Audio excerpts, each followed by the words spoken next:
Welcome once again to Lehto's Law. Here's Steve Lehto. Done a few stories lately about child labor, children popping up in the workforce down south in some auto parts plants and also in some meat packing plants of all things. And so you always ask yourself, this can't be that widespread, right? Well, imagine my surprise when several people sent me a story yesterday out of Louisville saying that 3 Louisville McDonald's locations have been fined nearly $40,000 for violating child labor laws. Child labor. Now, I've seen kids working at McDonald's, right? Kids. Well, 10-year-olds? These kids are 10 years old. So that's the allegation. 2 10-year-olds were found working at the drive-through window and even operating a deep fryer, according to the Department of Labor. So this is from WHAS 11 out of Kentucky. Sarah Megan and Alexis Jones wrote it.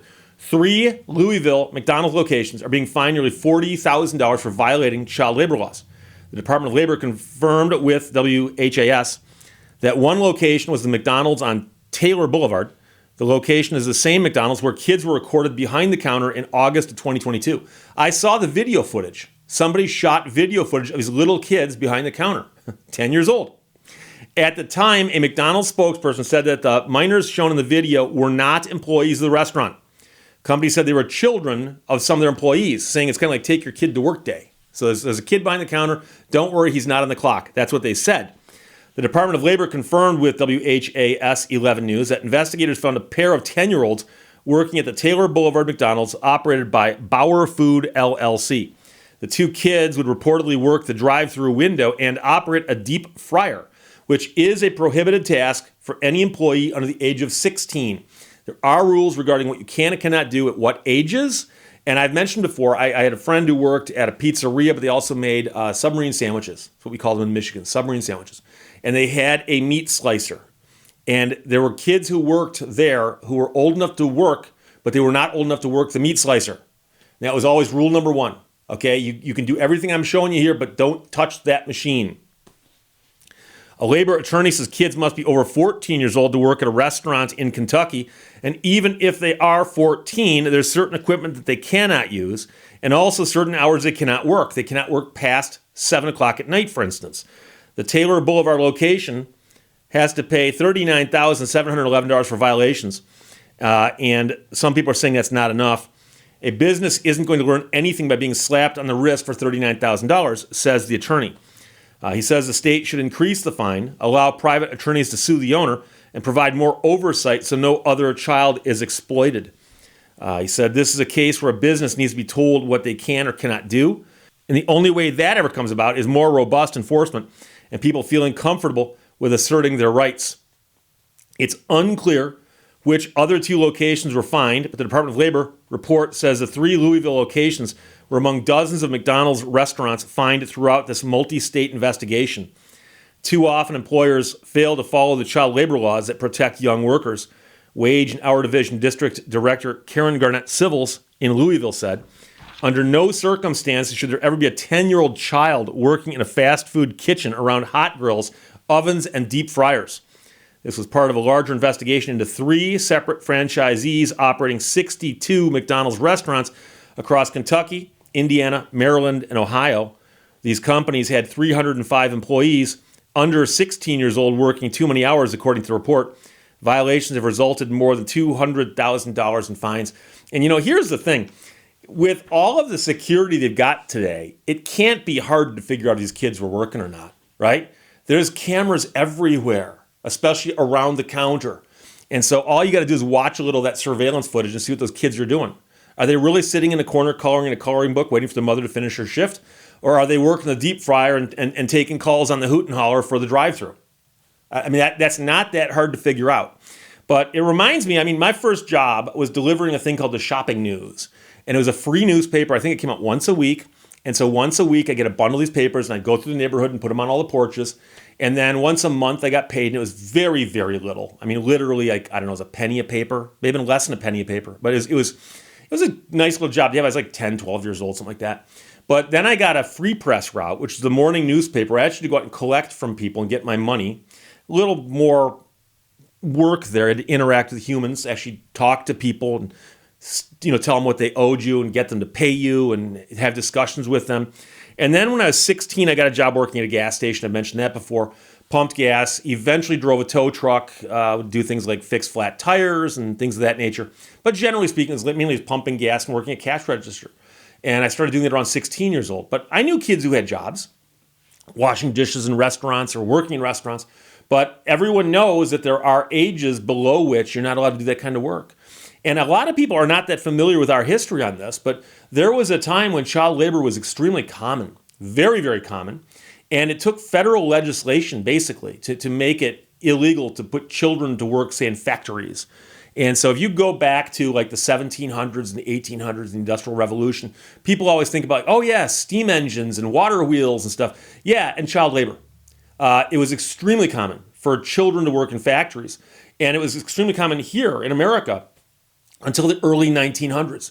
And it was right around that time that they started talking about things like workplace safety. And it's one thing to have workplace safety for an adult, but workplace safety for children is an even crazier concept. And so if you go back and just run the phrase child labor through a Google search and look for photographs, and you'll see pictures of little kids in factories working with machinery all around them.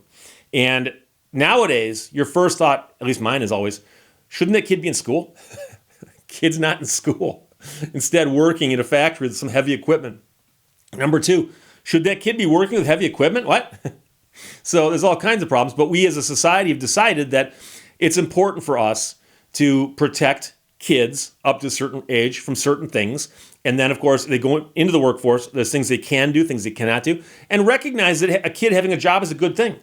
I learned a lot of responsibility from those early jobs I had, delivering the shopping news, the free press, and then pumping gas and fixing flat tires. And so as a professional now in life, I don't deliver newspapers or pump gas for other people that often. But I learned a lot of things doing it. So for kids to have jobs is great, absolutely great, but you got to find an appropriate job for a kid. But if a kid's 10 years old, that's pretty much the age at which you should be, like, I don't know, raking leaves, mowing lawns, things like that. So I did those things also. And so the first paying jobs I ever had was shoveling snow or mowing lawns for neighbors. And back then, you do that, heavy snowfall, you get a snow day, you go walk up and down the street, knock on the doors of people you know who might not want to shovel their own snow, and go, hey, want me to shovel your driveway? And I'll shovel your walk. They flip you some cash, and you're rich.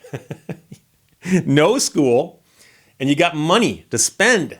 That's great. And again, you learn something, So funny thing is that I remember the last time a kid knocked on my door and said, do you want me to mow your lawn? Or the same kid later, do you want me to shovel your snow? And the funny part is I had a lawnmower and I used to mow my own lawn. And the kid apparently never seen me mow my own lawn. So one day I'm sitting in the house and the kid walks up, knocks on the door. And I answer and he goes, excuse me, sir, I'm looking for some summer work. Would you like me to mow your lawn? And I looked at the lawn and I go, how much you charge? And he threw out a number that seemed reasonable to me. I said, sure, go right ahead. So I took a summer off from mowing lawns. And that kid mowed my lawn once a week like clockwork, did a great job of it. I paid him. At the end of the year, he bought himself a scooter. And I would see that kid zipping around the neighborhood on his scooter. And I was one of the people who contributed to the fund that bought that scooter. And I moved out of that neighborhood shortly thereafter. So never saw him again. But I distinctly remember when he knocked on the door and asked me about mowing the lawn. My first thought was, I've got a mower. I mow my own lawn. My second thought was, I used to be this kid. And I bought a 10-speed bike. I remember when I bought a Raleigh Grand Prix for $149 from the bike shop in Berkeley, Michigan. And I remember saving up my money from my paper route. And then I remember when I got that bike. And on a nice day, I'd go collecting. And I'd take my bike and I'd ride down the street and I'd find a house and lean the bike carefully against the tree because it has no kickstand. And then go up and collect and go back and get on my bike. And then on the way home, I'm cruising along on my Raleigh Grand Prix. And it was the coolest thing ever. I earned that bike with my own money. So I'm not saying anything bad about kids working.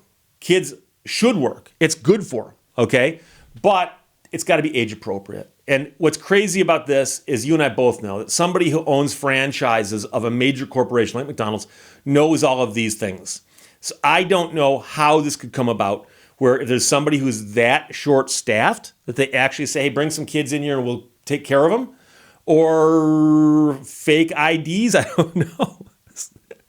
Go online if you're curious and look for the video of the 10-year-old kid at the McDonald's. Because the counter is right here. Can I help you? This was not exactly the most clandestine operation of all time, especially because here I am talking about it on YouTube. So 3 Louisville McDonald's locations fined nearly $40,000 for violating child labor laws. WHAS 11 reports. Sent to me by Edward, Clifford, Scott, Patrick, and Aaron. Thank you very much. Questions or comments, put them below. Let's talk to you later. Bye-bye. Thank you for watching Lehto's Law. Whoever said money doesn't buy happiness didn't know where to shop.